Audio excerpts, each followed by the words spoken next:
नमस्कार मित्रांनो, विपाच्या माझघरमध्ये आपलं स्वागत आहे। मी विपशना म्हणजेच आपल्या सर्वांची लाडकी विपा आज बनवणार आहे जवसाची चटणी।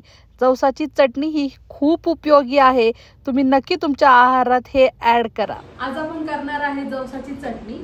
त्याच्यासाठी आपण घेतलेले आहे पावशर जवस आणि 5-6 कांड्या लसूणच्या।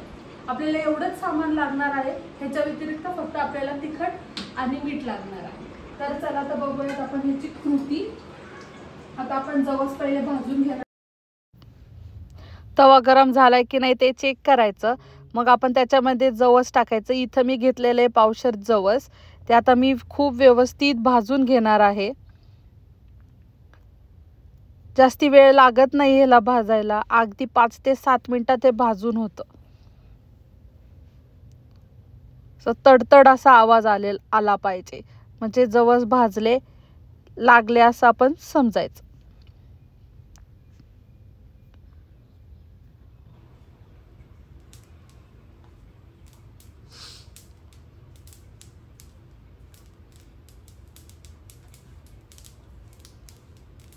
जवस भाजून होत आलेले आहेत। आता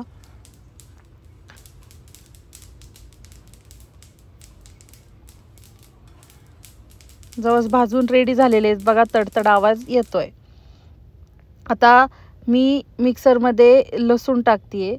इथं मी दोबडच सोललेला आहे, तुम्ही पूर्ण पण सोलू शकता।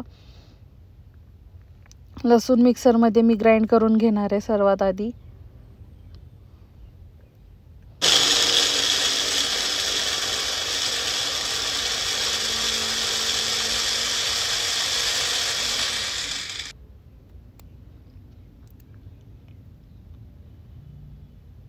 लसूण झाला की आता त्याच भांड्यात मी जवस टाकतेय।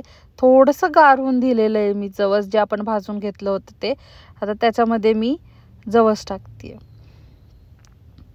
तुम्ही वेगळं पण ग्राइंड करून घेऊ शकता, पण एकाच ह्याच्यात केलं की आपली चटणी छान आधीच मिक्स होते, त्याच्यामुळे मी एकत्रच करते।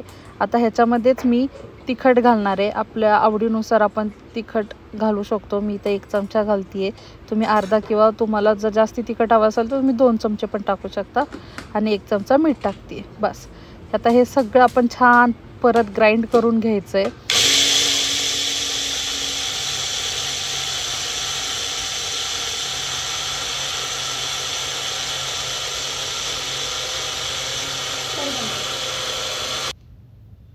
बघा, आता पूर्ण जर हे ग्राइंड झालं की आपली चटणी रेडी आहे। आणि आपल्या चटणीला भाजून घ्यायचं।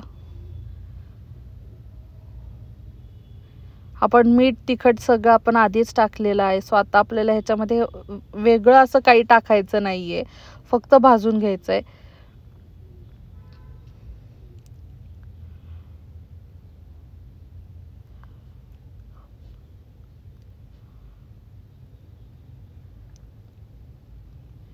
हाय फ्लेमवर भाजलं तरी सुद्धा चालणार आहे, कारण मग चटणी पटकन होईल। असं काही नाही की लो फ्लेमवरच भाजलं पाहिजे, असं काही नाही। हाय फ्लेमवर भाजलं तरी सुद्धा चालणार आहे। अगदी 5 मिनिटच भाजायचं, जास्ती पण नाही भाजायचं आहे त्याला आपण।